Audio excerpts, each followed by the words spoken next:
Thank you all for joining us today. We'll get started in just a few minutes.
Welcome everyone, and thank you for attending today's webinar, Investment Management and Private Funds, What's Happening Now?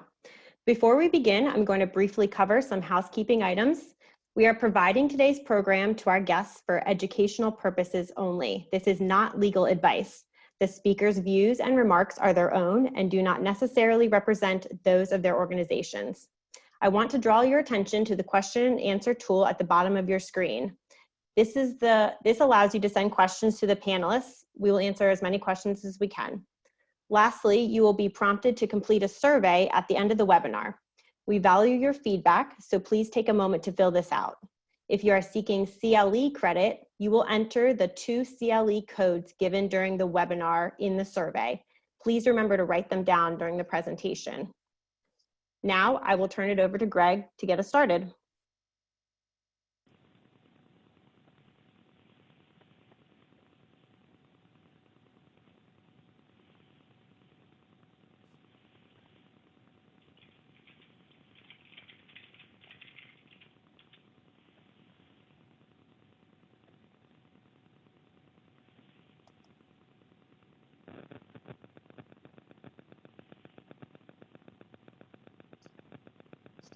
Greg, I think you're on mute still. There you go. Yep, sorry about that, everybody. Still figuring out all the technology. This is Greg Novak from Troutman Pepper Hamilton Sanders, and your host for today's Investment Management and Private Funds Roundtable. Sorry we have to do this virtually, but as we still work through the now 7th month of the pandemic, this is the best that we could do, and I do hope that you will enjoy our program today. We're going to do a summer roundup and also a summary of raising money in a pandemic under 506C and other rules. I'm joined today by a longtime participant at the Investment Management Roundtable, my good friend, Evan Katz. Evan, would you like to introduce yourself, please? Sure, Greg. Thanks very much, and thanks to you and Troutman Pepper for hosting today. My name is Evan Katz. I am Managing Director at Crawford Ventures, headquartered in New York City. As some of you know, we are specialists in alternative investments, hedge funds, private equity, venture capital, real estate, and so forth, with a particular focus on the hedge fund space. I spent 6 years on the Hedge Fund Association Board of Directors, twice elected and served for about 6 years. And what we do is help build and grow funds with a particular focus and emphasis on fundraising. We have relationships with about 1,000 institutional and family office investors and frequently speak about investors, hedge funds, fundraising, and how to do it. And today we'll be talking about how things have changed dramatically, of course, during the COVID pandemic. And thanks for having me. And thank you, Evan. So before we get started, I just wanted to explain why I'm wearing green today. Today is the National Neonatal Intensive Care Awareness Day, and this is of special interest to me. 27 years ago, my daughter Elise was born as a micro preemie. She was only 25 weeks gestation and about a pound and a half. And she spent 6 months in the neonatal intensive care unit at Holy Redeemer Hospital outside of Philadelphia. Now, 27 years later, she's a college graduate, magna cum laude, and is working in a preschool as a teacher. So little miracles do happen, and I want to thank, and I do thank every day, the nurses and doctors, the incredible nurses and doctors in the neonatal intensive care unit at Holy Redeemer and everywhere else across the country who do incredible work. So proudly wear your green today. Okay, without further ado, our agenda is laid out in front of you. We're going to talk about some recent enforcement actions by the SEC, some sponsoring broker clarifications from FINRA, a little bit about the CFTC, focus a little bit on expenses and disclosure, which is a continuing theme from the SEC, and also raising capital in a pandemic. And, you know, a pet project of mine, Section 50, or Rule 506C rather, has it finally been living up to its promise? Next slide, please. So the information that we have been seeing from the SEC and FINRA has been around defining what is a security or an investment contract treated as a security, to be more precise. And we have seen a lot of enforcement activity in both the crypto, token, coin space, as well as the MCA or merchant cash advance space. And then you have some old tried and true issues that continue to befuddle the regulators as well as the industry, advisor cross trades, and then sponsoring broker dealer issues. Next slide, please. In all of the ICO cases that we've seen, they have similar themes. Excuse me, tokens or coins were determined to be securities by the SEC, despite the fact that the issuers had made determinations on their own that they were not securities. Because they were securities, the SEC made the determination that they should have been registered in order to be offered publicly, or they should have taken advantage of some available exemption. They did not. Then they allowed these tokens or coins to immediately trade in the secondary market, and they provided no disclosure to investors.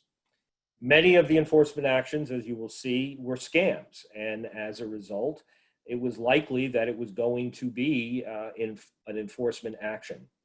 And a question I often get is, well, how is a coin offering different from a blank check SPAC or special purpose acquisition company? Both raise risk capital. SPACs do it fabulously in a public way. The difference is SPACs are registered offerings, and they disclose. They disclose every possible risk, everything about the promoters, everything about the potential uses of funds. And then the money raised is actually safeguarded in real custody accounts until it is spent by the SPAC. So on one hand, we have an entity that raises risk capital and does so in a public fashion that is completely sanctioned by the regulators. And in others, we have people trying to innovate and failing miserably in many instances to the risk of investors. Next slide, please. All of these cases have raised definitional issues. So just so we're all clear, an ICO means an initial coin offering, an MCA is a merchant cash advance. A participation is a contractual interest in a pool of assets or a promise or some relationship tied to something else. Is it a security? Well, it depends. It depends on the facts and circumstances. And we'll get into that in a little bit. But the point here is if somebody says, oh, I'm selling a participation, not a security, the likely answer is you better look twice because it probably is going to fail the Howey test and be wrapped into the federal securities laws. And as I said there, the test is it an investment contract? For normal equity participations, it's the Howey test. For debt instruments, it's a very familiar family resemblance or Reva's test. Next slide, please. So talking about equity securities, the rule that was laid out by the Supreme Court in 1946 is still the rule. 4 touchstones. Was there an investment of money in a common enterprise with the expectation of profit from the efforts of others?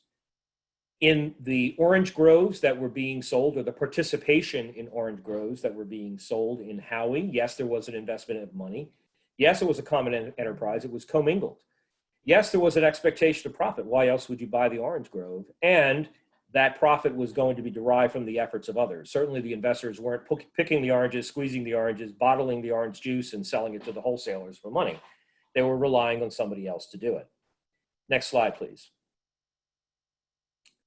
In the ICOs, we basically have the same type of issues being played out. So in June of this year, June 19th, there was an emergency complaint filed against Hughes Zach Capital and Shane and Sean, the promoters.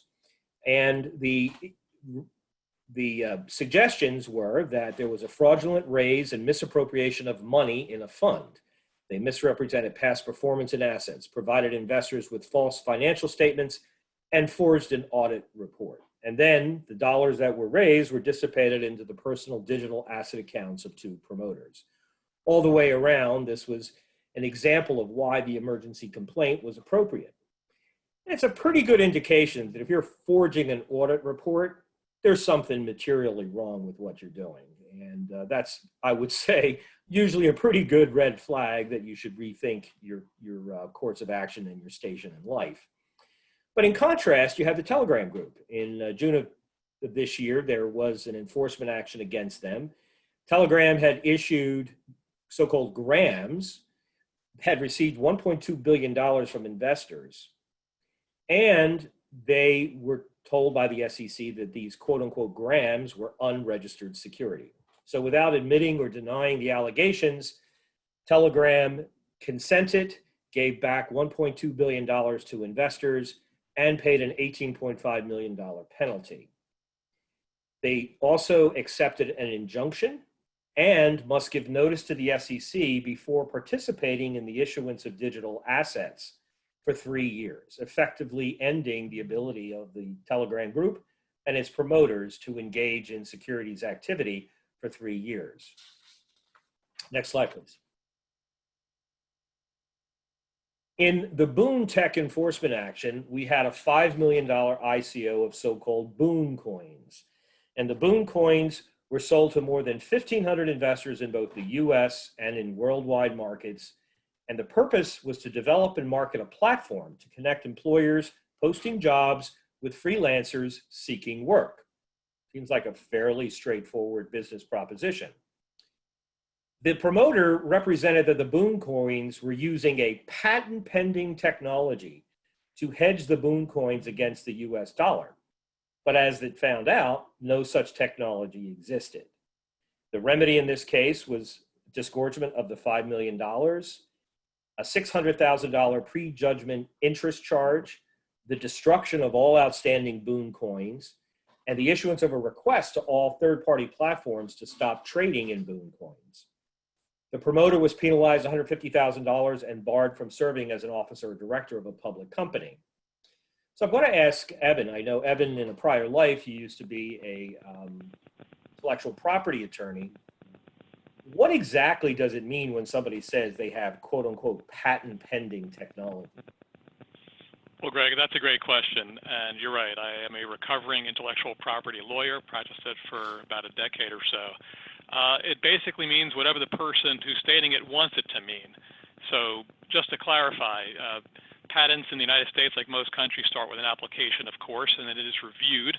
And if somebody has an invention that is novel, meaning new, and also non-obvious, meaning exactly that, not obvious given what's happened before, he, she, or it may be entitled to a patent if it's patentable subject matter. The problem with the term patent pending is it's completely ambiguous and no one knows what it means. So as I once said, if I take a piece of paper that's completely blank and I put it in the patent office, in the U.S. Patent and Trademark Office, where it has 2 words on it, can I say that I have a patent pending? Just to make the point, who knows? It's got to be reviewed by the USPTO. So it seems as though the unsavory people you're speaking about not only did not have patentable technology as they claimed, but they were intentionally actually misusing the term patent pending to imply that they were going to get a patent when not only did they have no technology, but they may not have even filed at all, or if they filed, they may not have gotten one anyway. So I think the only appropriate time to ever use the phrase patent pending is if you've received a notice from the Patent and Trademark Office that your patent application has been allowed and is going to issue in a month or 6 or 8 weeks or something like that. But absent a concrete response from the USPTO that you are entitled to a patent and it's only a matter of time, patent pending, which is a common phrase, is very ambiguous at the best and at worst completely misleading. And those of you who've attended other investment management roundtables know that we will, at least once a year, have members of our intellectual property group talk about patents, copyrights, trademarks, and other intellectual property protections. But one of the things I've learned from these sessions is that after the US Supreme Court decision in the Alice case a few years ago, it is very difficult to get a financial patent these days because of just a general tightening. It used to be that if you had an idea to use technology or a computer in a financial services business, you could apply for and get a patent. Not anymore. That has been dramatically reduced. Now, it's still possible to get patents, but again, the claim of a patent pending technology, especially when you're hedging coins against the US dollar, should raise a red flag in investors' minds and say, what exactly is going on here? But the point of this case is we have another enforcement action against an ICO where the technology just didn't exist. Next slide, please. September 15th, just 2 weeks ago, there was a case against Unicorn. Unicorn was the operator of an esports gaming and gambling platform. It had raised $31 million in its UKG token offering. The SEC held that Unicorn had sold investment contracts and failed to register them. The remedy was return all the money, plus a $6.1 million penalty representing virtually all of Unicorn's assets, essentially putting them out of business.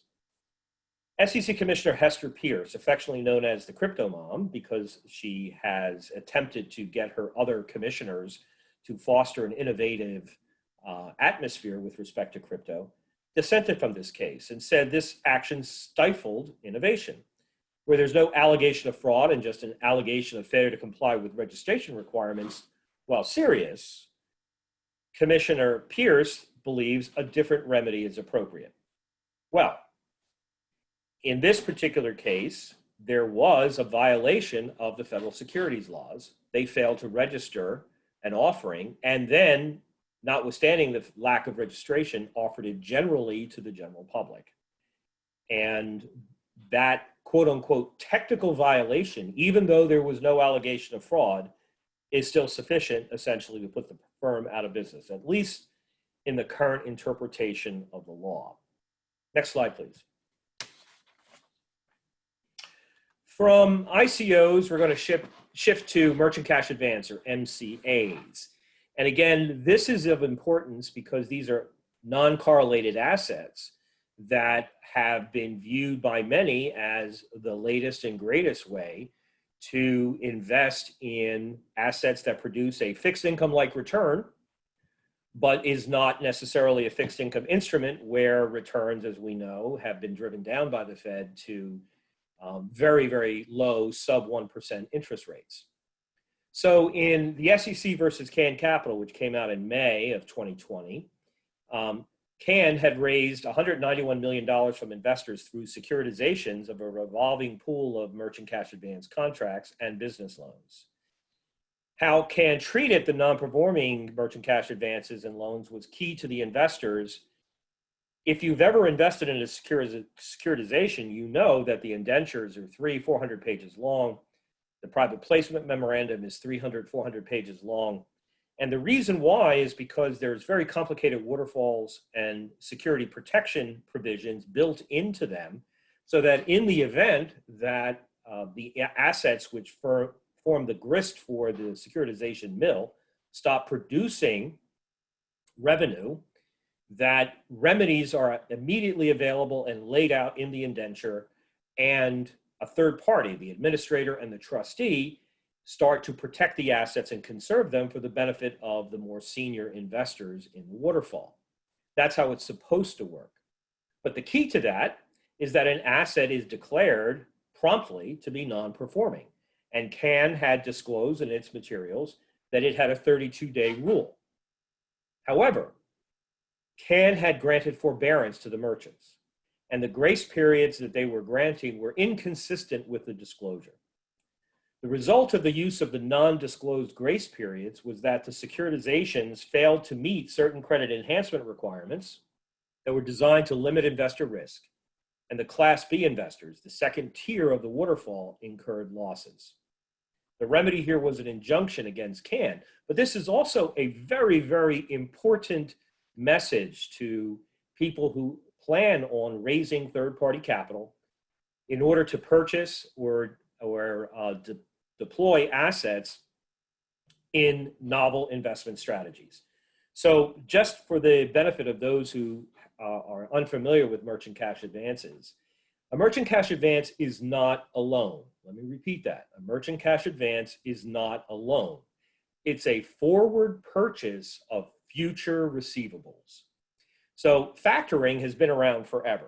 A merchant uses his own money, operates his business, creates a product, sells it to a consumer.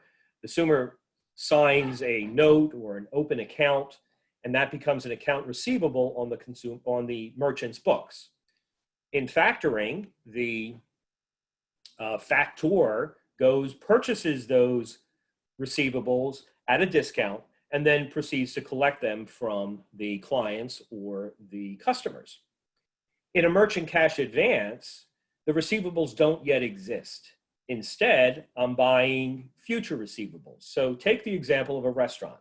A restaurant needs $10,000 to buy the foodstuff so that it can prepare the meals, so that when customers come through the door, they can get their salmon steaks or filet mignon or whatever it is that they want.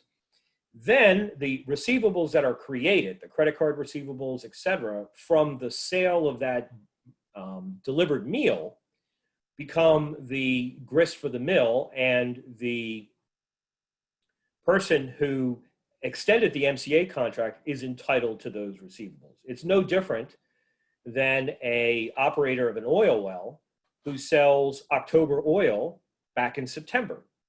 And as long as he connects his well to my pipe, because I'm the one who bought the October oil, everybody's happy. But if the merchant, in this case the oil well driller, hits a dry hole and is no longer pumping oil, that's my risk. I bought the October oil, gave him money, and now I'm not going to get my oil that I can then sell onto the marketplace. If the merchant buys the foodstuffs, prepares the meals, but then nobody shows up due to coronavirus or something like that, well, then there are no receivables, future receivables being created, and that's the risk.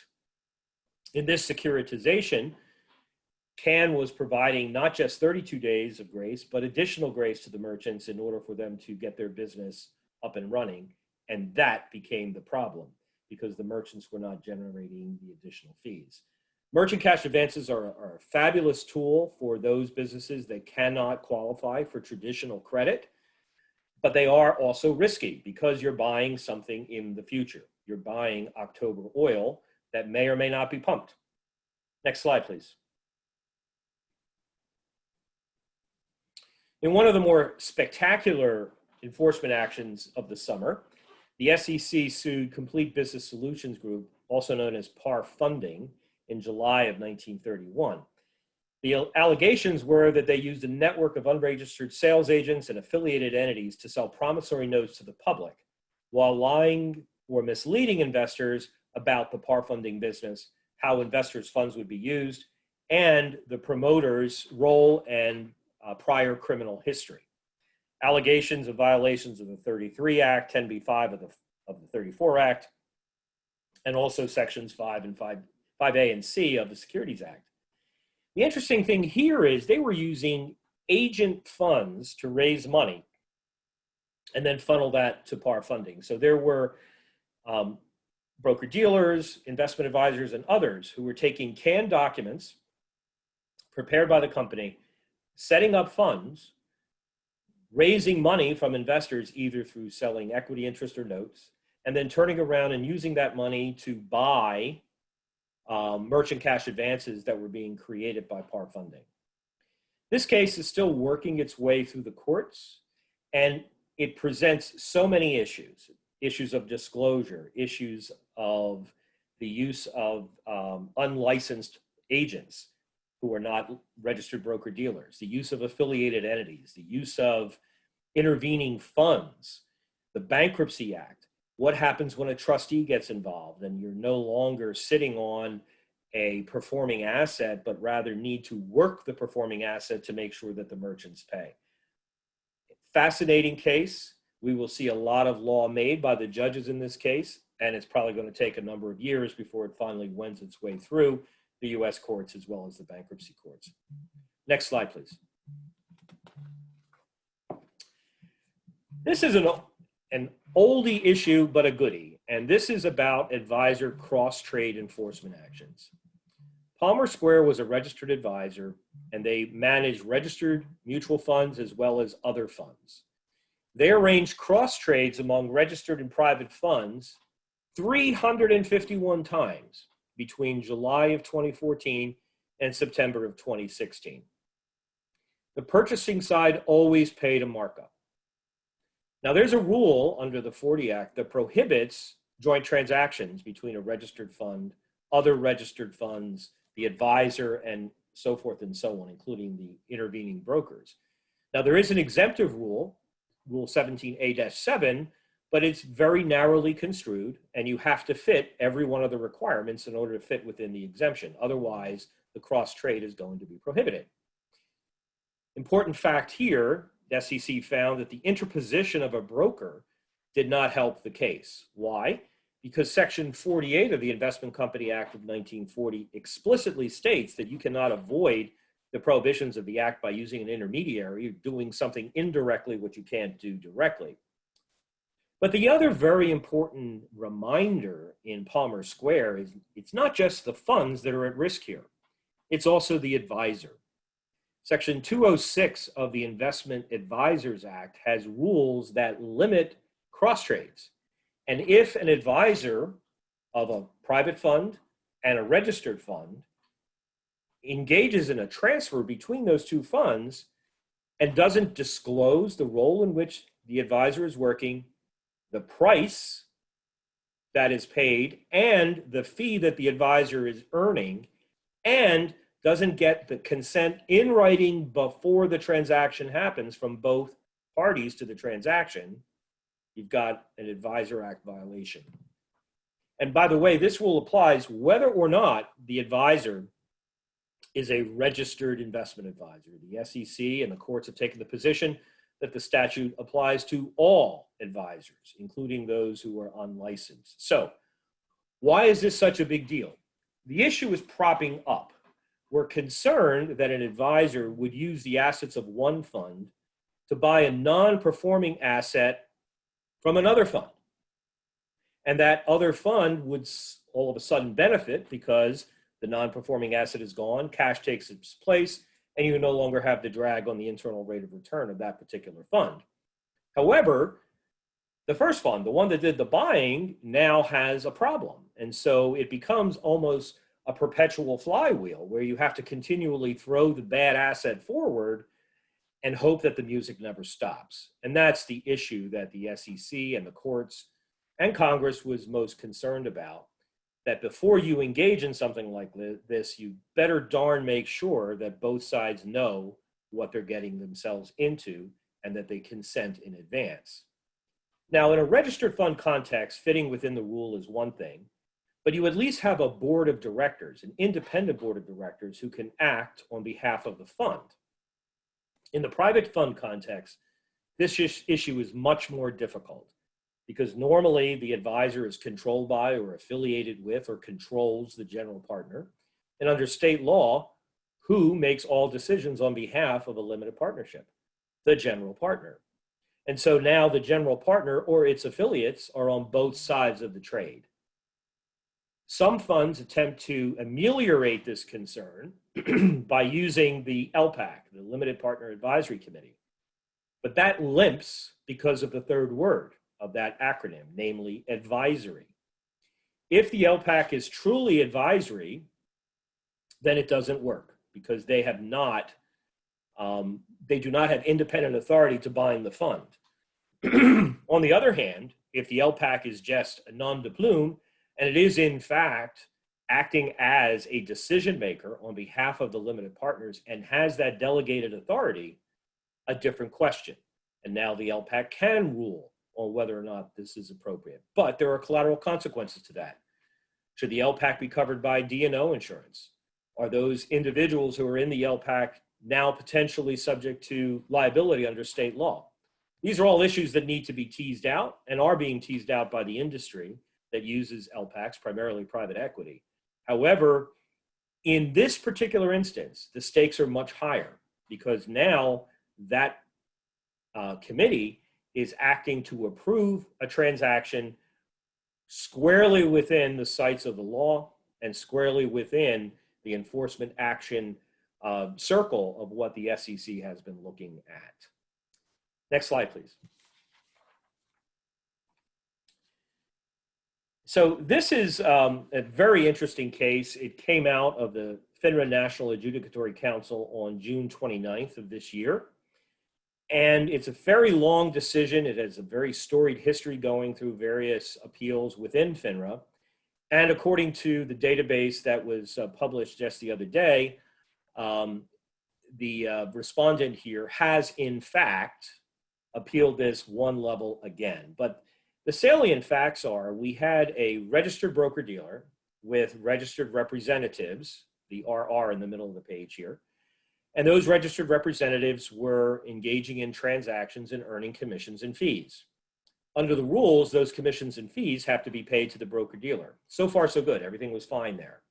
However, the registered reps were splitting some of their fees with finders who themselves were not licensed persons. And the registered reps were also prevailing upon the BD to deliver cash payments instead of to the registered rep, to the registered rep's wholly owned limited liability company. They would issue a 1099 to the registered rep, but the cash would go in a different direction. In no uncertain terms, the National Adjudicatory Council said that's a problem. And they have a laundry list of citations from various SEC enforcement actions and positions that say the payments have to go to the registered rep. They cannot go to the registered rep's designee or assignee unless that assignee is itself a licensed person.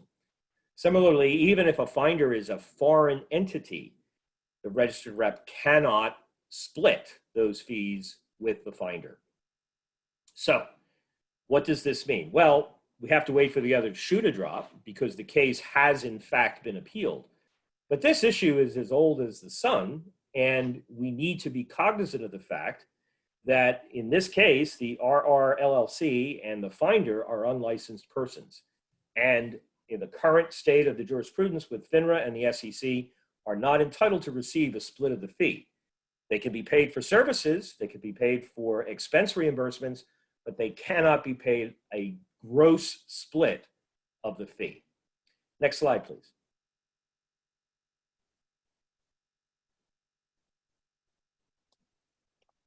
If you're seeking CLE credit, please write down the first code, which is FUND, F-U-N-D. FUND is the first CLE code.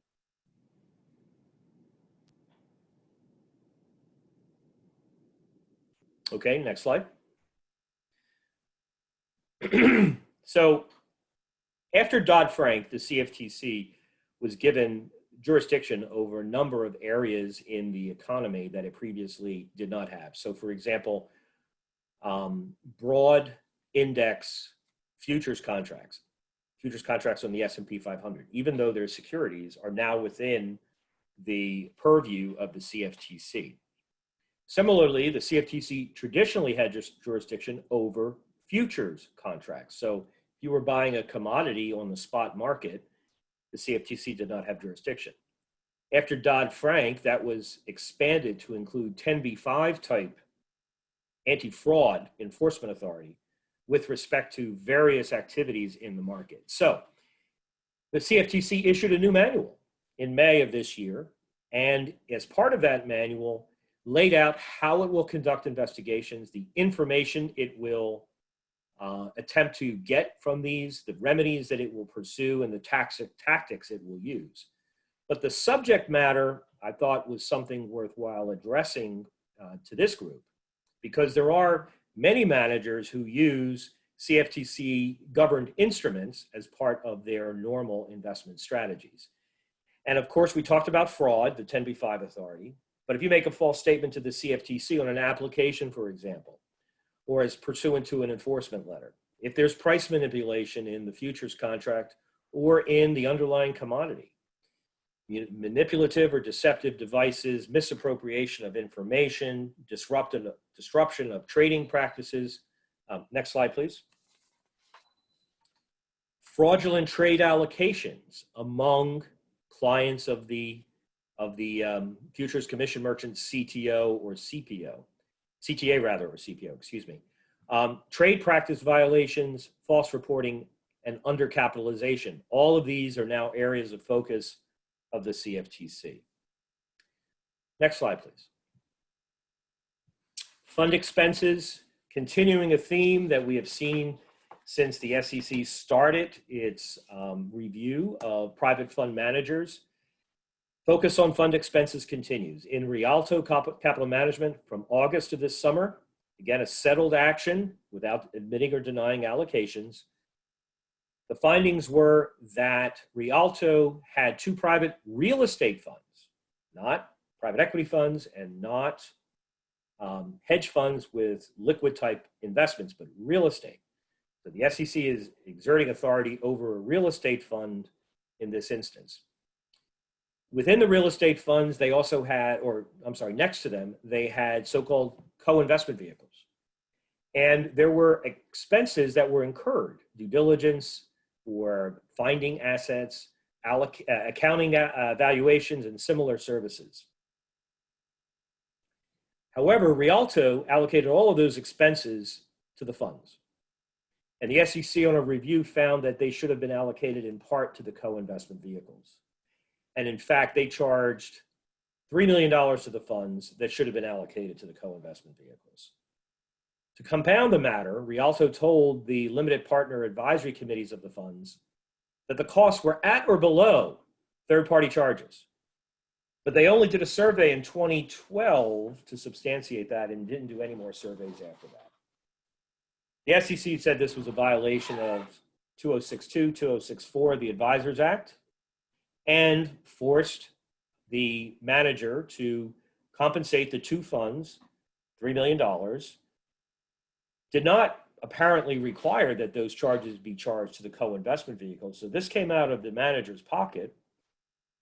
And obviously they can't engage in an activity where they say they have done a survey when in fact the survey is several years old.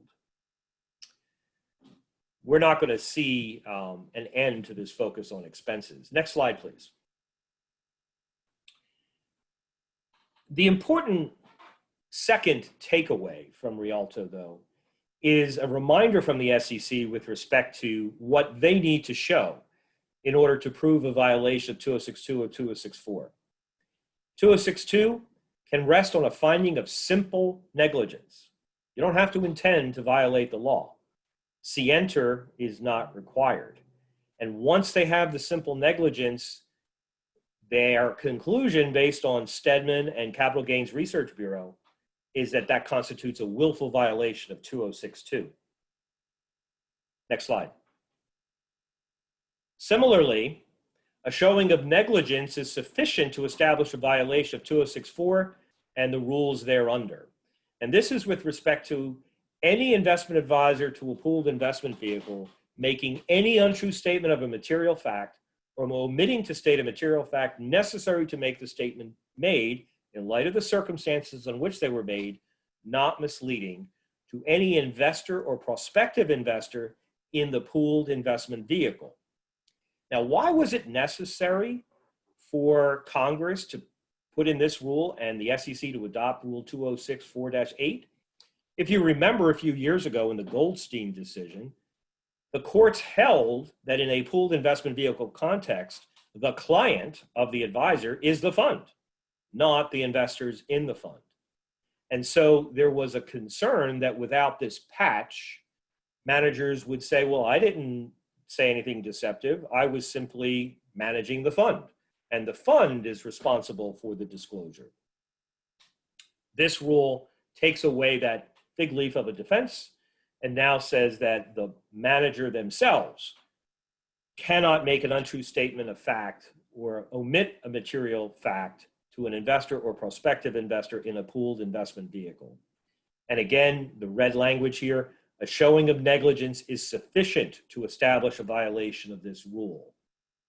And again, once under the Stedman case, you show negligence, then the conclusion is you willfully violated Section 2064. Next slide, please. So, Rialto remediated the funds. They paid back the $3 million. They promised to cease and desist. They were censured, and they were required to pay a $350,000 fine to the SEC for transfer to the Treasury. No tax deduction for the penalty was allowed. And that's consistent in every one of these cases. No deduction is allowed for the penalties that's paid because such deductions were viewed as being against public policy. Next slide, please. If you're seeking CLE credit, this is your second code, invest. Again, the second CLE code is invest.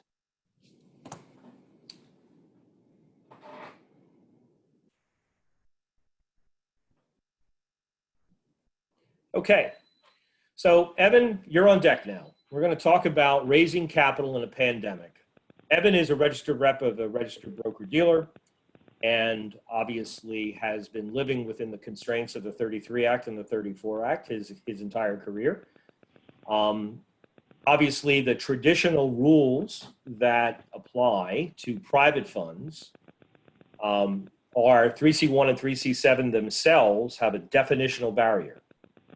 If you engage in a general solicitation with respect to a private fund, you've just lost your exemption from the 40 Act, except where you use a 506C general solicitation in the context of a private placement.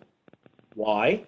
Because the statute, again, is a definitional statute, and when Congress gave us 506C as part of the Jobs Act, they explicitly said that this would exempt an offering a general solicitation from the entire application of the federal securities laws that prohibited such general solicitation.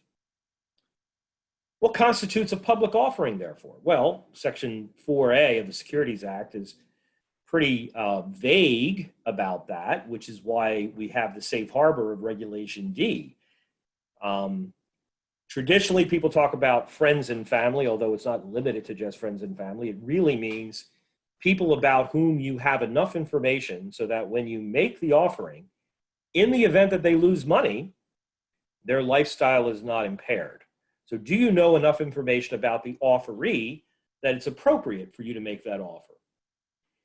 And the standard in Ralston Purina from 1953 is still the standard. And just to refresh everyone's recollection, Ralston Purina, a manufacturing company, wanted to sell treasury stock to its employees. And the SEC said, well, if you're going to do that, those shares have to be registered and you have to give disclosure to the employees before they make the investment. Ralston argued that no, that wasn't a public offering, it was to their employees.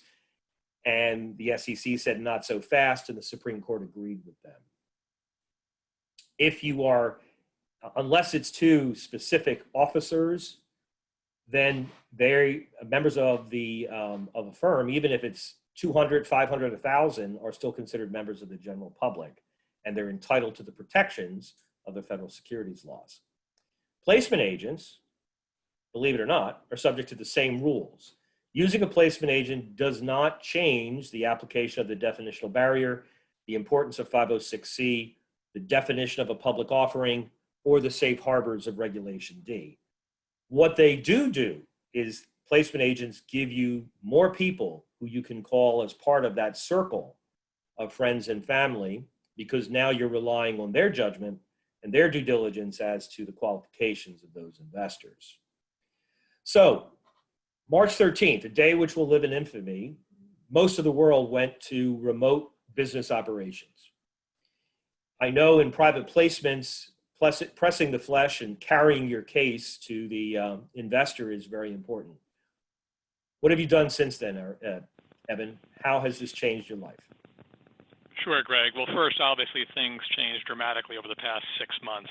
Clearly, for the remainder of March and let's say April, everybody was trying to figure out where the kids are going to school and how do I get to the grocery store, and wasn't paying much attention to investing or funds or investors.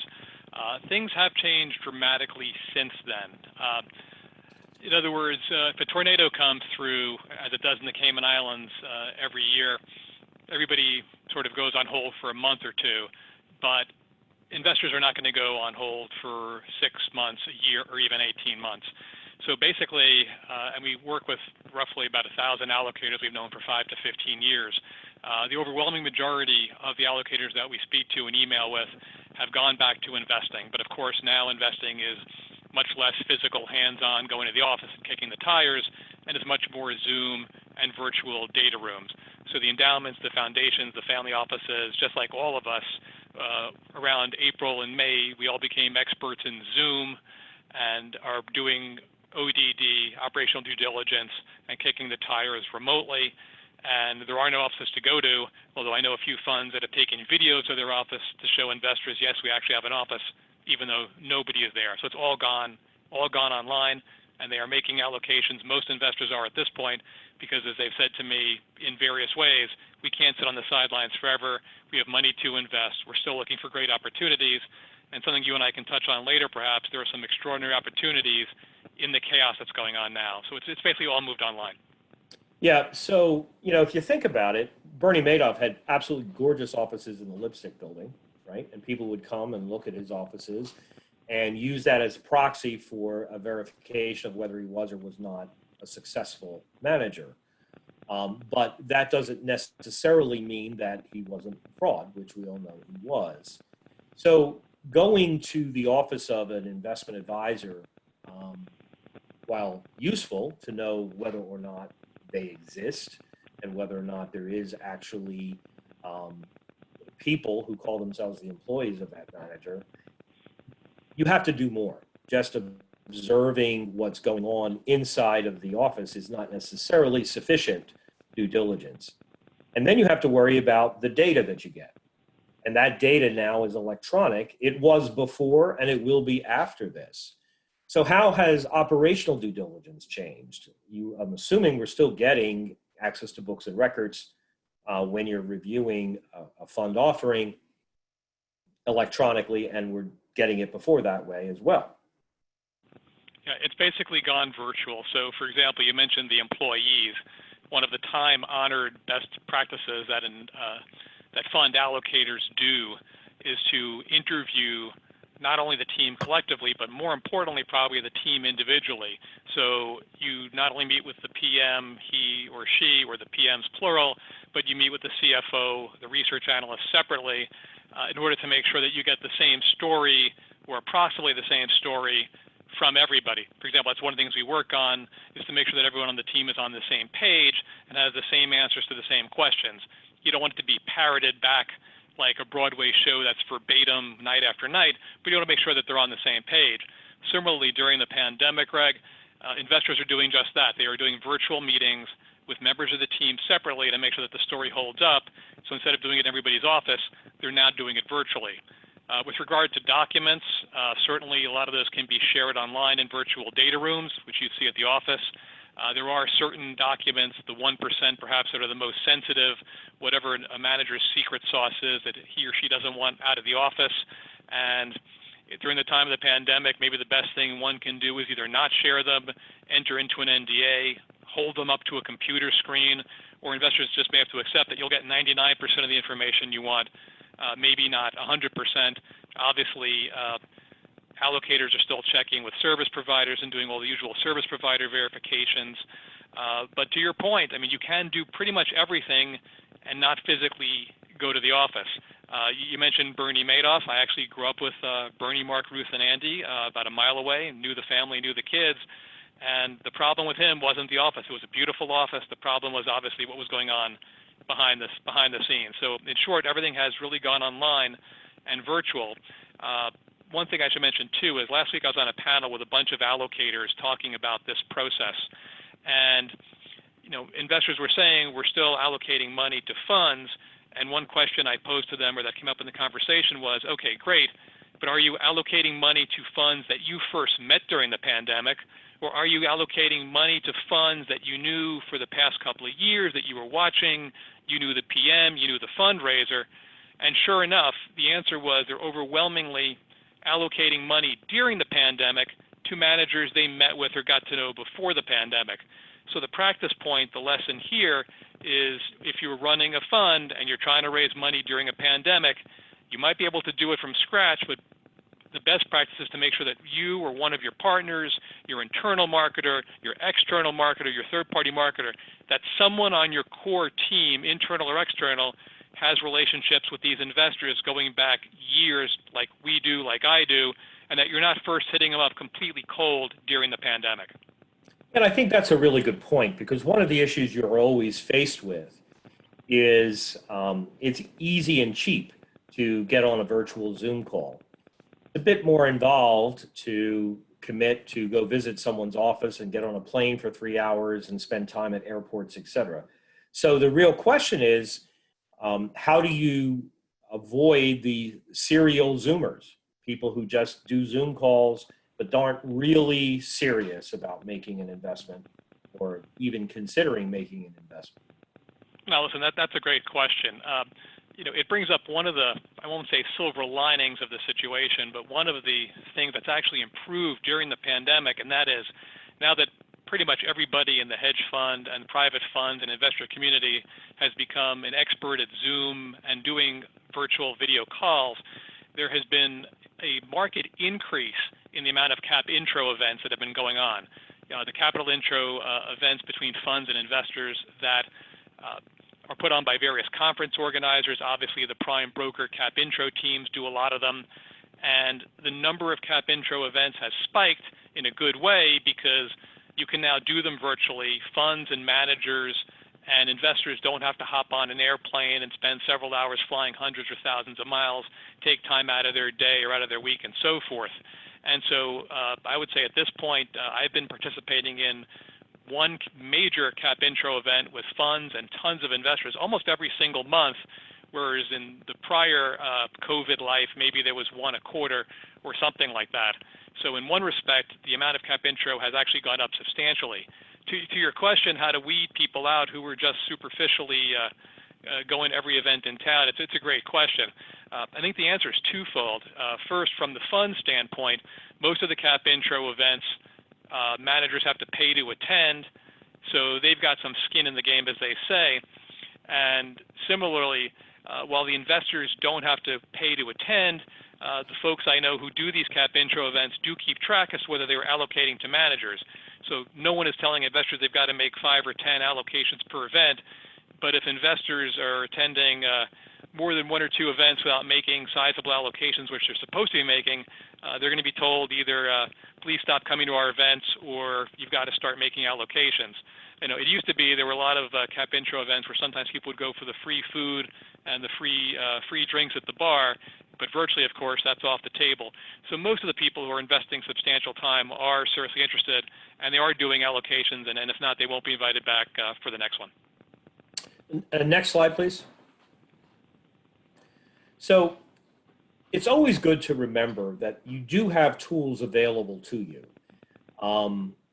And probably the most powerful tool that has been subject to an enormous amount of fake news is Rule 506C under Regulation D under Section 5A of the Securities Act of 1933, affectionately known as the Jobs Act or a Jobs Act offering. Basically, if you do a 506C and you tick the boxes and do it properly, you are not subject to the disqualification barriers identified on the prior slide as number one.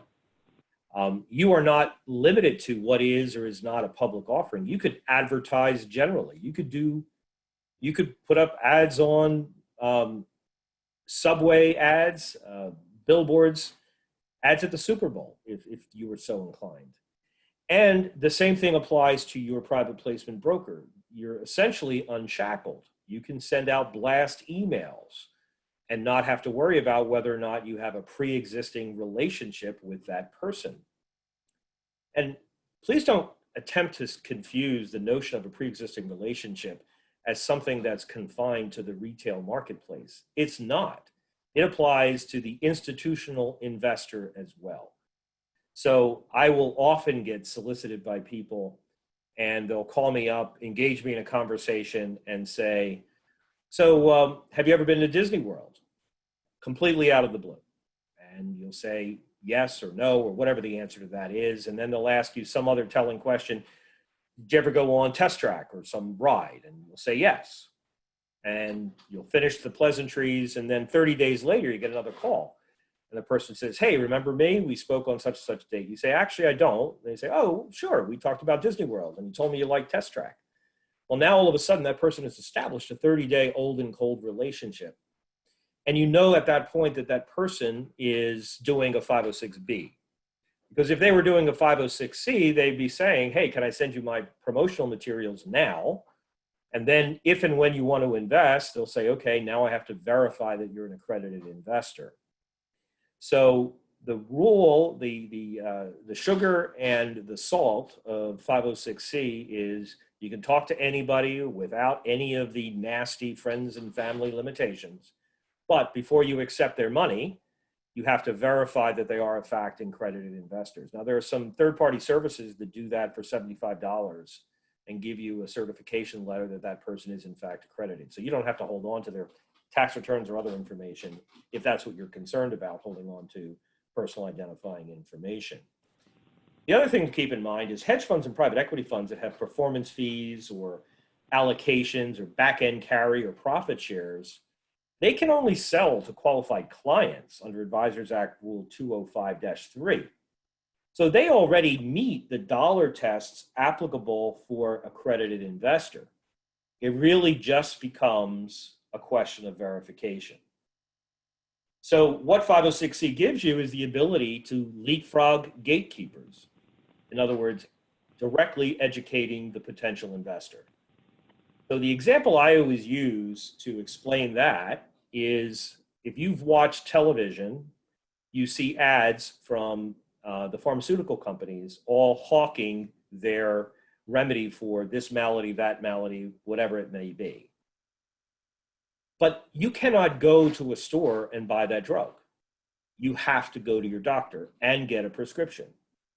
So ask yourself the question, why are these pharmaceutical companies spending billions of dollars in advertising going direct to consumers when the consumer has a gatekeeper? They cannot buy it without getting a doctor to say yes. And the answer is exactly what I just said. They go to the consumer, and then the consumer, when he or she meets with his or her doctor, says, well, what about XYZ drug? I saw an ad for it, and it says that it'll definitely treat my symptoms.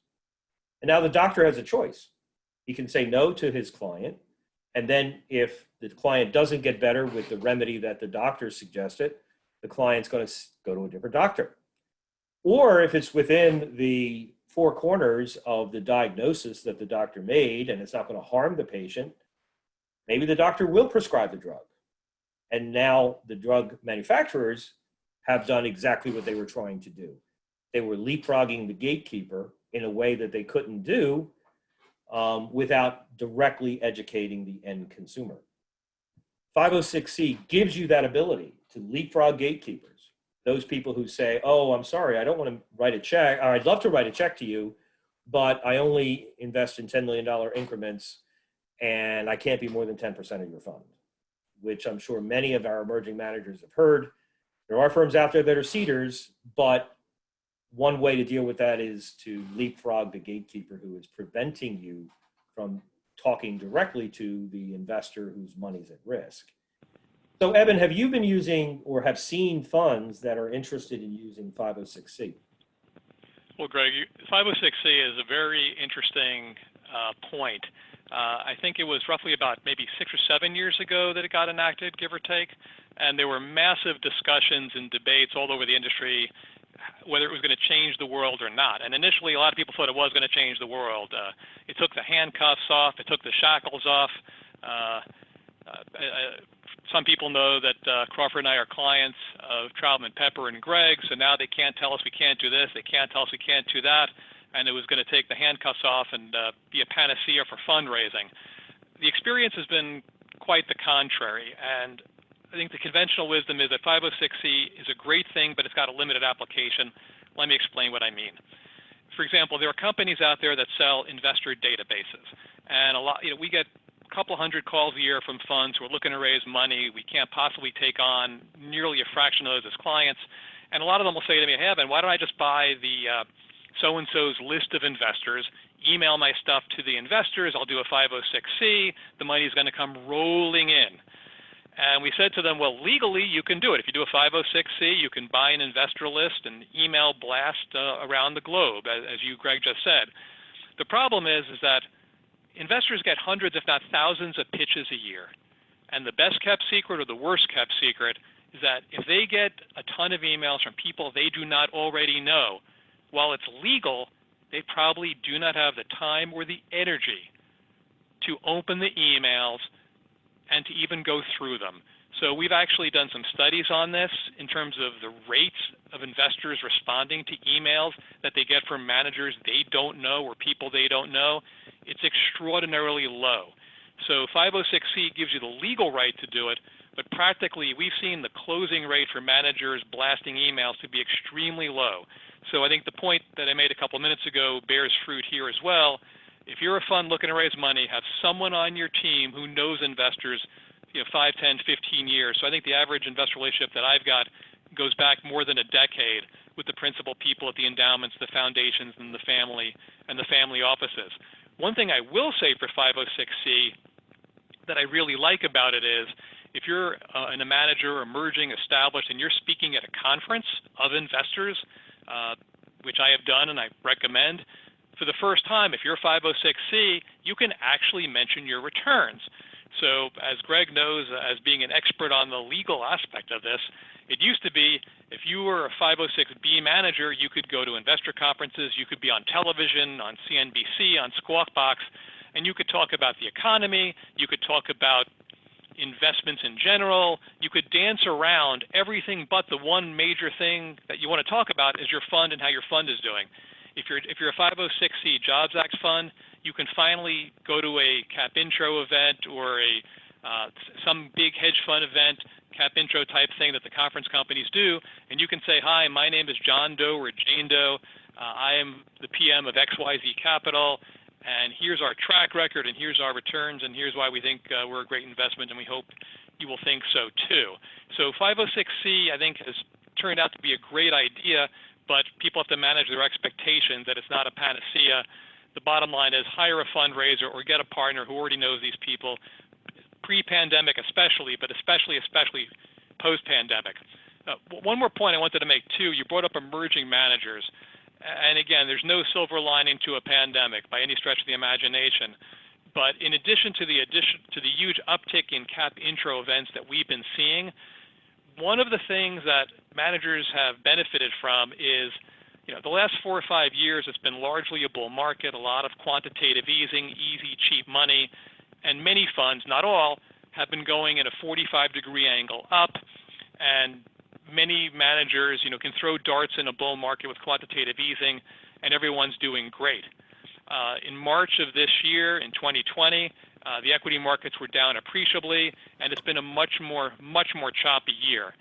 So investors that we've spoken to have taken note of this, and all of a sudden are realizing they've got to look a lot more closely at managers, because now in 2020, just like in 2008 and in 2009, which I lived through as well, not all managers are doing the same. There's a real flight to quality. So you mentioned emerging managers, Greg. Emerging managers always have a tough time raising capital because, institutions tend to go with the name brands. As the expression goes, no one ever got fired for buying IBM, and the same thing maybe holds in the hedge fund world as well. But in 2020, we've seen some great hedge fund managers whose strategies are doing really well, either in March of 2020 or by and large throughout 2020, who are now getting investors' attention because a lot of funds got their heads handed to them in March or otherwise this year. So that is something to keep in mind, that if you are looking for something to differentiate yourself and you've done well in 2020, March, or in general, this is something to which investors are going to pay attention at this point, but definitely find someone who already knows them. Okay, we did have a few questions, and before we break, I wanted to address them. One question was, is there a prohibition on cross-trading via a broker intermediary on a private fund to another, or alternatively to or with an SMA? And the answer is, all things are possible, but in order to execute that trade, you're going to have to run the gauntlet of 206. And that means you're going to have both sides of the trade approve it. The manager, because he is on both sides of the trade, is conflicted out and cannot approve both sides of the trade. And that means you need to disclose the price, you need to disclose the fee that you're earning, if any, or the intermediary is earning, and you also need to get their prior written consent on both sides before the trade happens. So these things can be done. There is a safety valve in the law that allows it. But in order to accomplish it, you absolutely positively need to tick every one of the boxes under 206. Otherwise, it's just going to be unwound and you're going to be in a rescission mode there. Had another question about whether someone is legally able to get a finder's fee as a percentage of the amount raised or percentage of fees received for management, for raising capital for a fund or a managed account asset manager. And the answer is you have to distinguish between a service and a product. So a managed account is a service. You're selling investment advisor services. A managed, a fund, on the other hand, is a product. You're selling an investment, a security. In order to sell an investment and receive a fee or a share of future profits, you have to be a licensed rep of a broker-dealer, and the fee has to go to the broker-dealer, who then takes its cut and pays you. The only exception to that is the issuer's exemption, but even there are stringent limitations on that. If you're an officer of the issuer, but your sole duty is to raise capital for a fund that the issuer manages, or the manager manages rather, that is not going to work because you have to have other duties. So receiving back-end interests or shares of fees, all of that is subject to the broker-dealer rules. And again, if you work inside of a shop and you don't have a broker-dealer license and your sole duty is to raise money in funds, you seriously need to consider taking the test and becoming aligned with a sponsoring broker-dealer. On the advisor side, on the other hand, where you're selling services, in other words, investment advisory contracts to high net worth individuals or family offices, where there is no product, there's no fund involved. Now you have to be a solicitor. And the Investment Advisors Act has very explicit requirements for solicitors, the type of contract they have to sign and the fee that they have to, or that they're entitled to receive, whether or not they have to be registered states, et cetera. So the solicitor's rules are somewhat in flux because of some changes that have been proposed by the SEC. One of the proposals is the requirement that the solicitor has to be registered as an advisor. But then that would mean that the solicitor has to actually be engaged by the client, because they're then recommending to the client that they hire Mr. Smith as their advisor. A very complicated area, but here's one very important consideration. A few years ago, the SEC changed Form ADV and required the advisor to state whether or not they pay for either internally or externally, for people to recommend clients to the advisor, and whether those fees are a percentage of assets or a percentage of fees. And so the disclosure is already there on Form ADV. The issue is if an advisor still is paying their internal people the same way that they were paying them for soliciting advisory accounts, for soliciting a product, then that becomes a problem unless those people are licensed as a broker-dealer. Discretionary bonuses are one thing, but anything that's formulaic, whether a wink and a nod or otherwise, is going to be a problem. So in today's environment, especially after the Blackstreet case and the Veneri case, and this renewed focus on broker-dealer registration by the SEC, I would tread very lightly here. And if you are in one of these arrangements, I would fix it. Yeah, Greg, you raised an interesting point. I think it was about 2 years ago, a very senior person at the SEC, I think his name was Bass, B-A-S-S. Yes. And if I'm wrong, people can email me and I'll get on the citation, stated publicly that while it was his own opinion and not necessarily that of the SEC, he stated publicly that if your job at a fund is to raise capital, regardless of whether your compensation structure is formulaic or a percentage of this or Q percentage of Z or what have you, that you have to be a registered rep at a broker-dealer.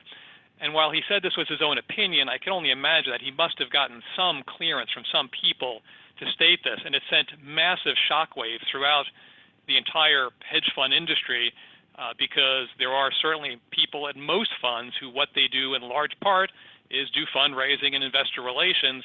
And a lot of people thought, with good reason, that previously they had a fixed salary and a bonus and this and that, and there was no issues because it wasn't perhaps formulaic, as you put it. But when, I think his name was Bass, B-A-S-S, at the SEC a couple of years ago said that, it sent shockwaves through the industry, and a lot of bigger firms that could afford to started forming broker-dealers and then having their internal people become registered reps to avoid any chance of any problems coming up. And that's a really good point. You know, the captive broker-dealer is one way to accomplish this. Another, there are firms out there called sponsoring brokers that will hold your license, supervise you, provide the firm element in exchange for receipt of a portion of the fee.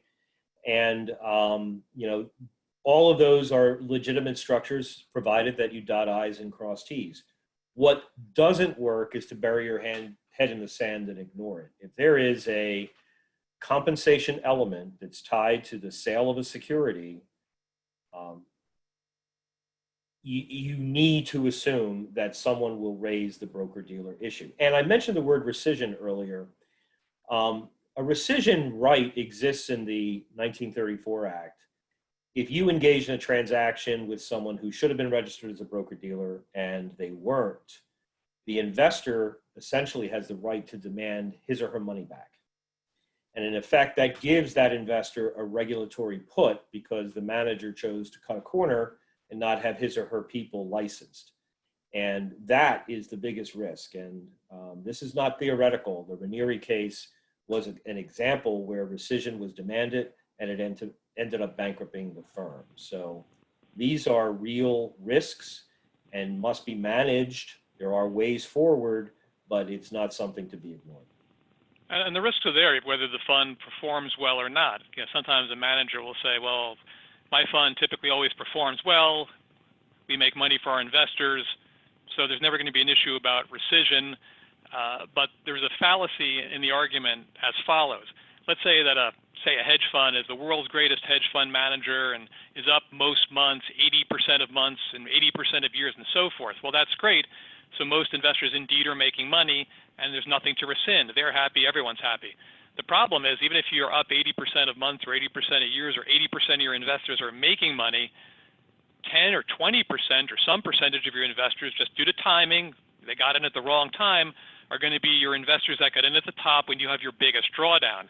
And if they invested into your fund through an unlicensed finder who should have been registered, those 10 or 20% of investors, when they go to their local lawyer who looks at the documents, is going to say, aha, we have a right to rescission, and we can say to that fund manager, we want our entire 100 cents back on the dollar, even though our account only shows us having 60 cents in there now. So even if you're the best manager who's almost always up, you got to be careful because, first of all, it's not proper, but second of all, some percentage of your investors are going to be the unlucky ones who bought at the peak when you have your largest drawdown, and if they ever write a rescission, I think you can be personally liable for that, not just the fund. So again, nothing to trifle with. Thank you very much for your attention. Next month, we're going to have a program that will focus in part on private placement life insurance and annuities as a way to use the investment managers inside of a tax-advantaged product. And we have some experts in the industry who will explain how these things work. And then, of course, as usual, we will dig into the legal, securities, tax, and other issues that, and estates issues that these types of products bring forward. In a few months, we're also going to be doing a program in connection with our brothers at the European American Chamber of Commerce, which jurisdiction is best for your offshore fund. And look forward to that one in the program in November. So thank you for your attendance today. If you're seeking CLE, you know what the two code words were. Please go to the online survey as provided and put in the code words so that we can arrange for your CLE credit. Look forward to speaking with all of you. Have a great evening. Thank you, Evan, for all your help.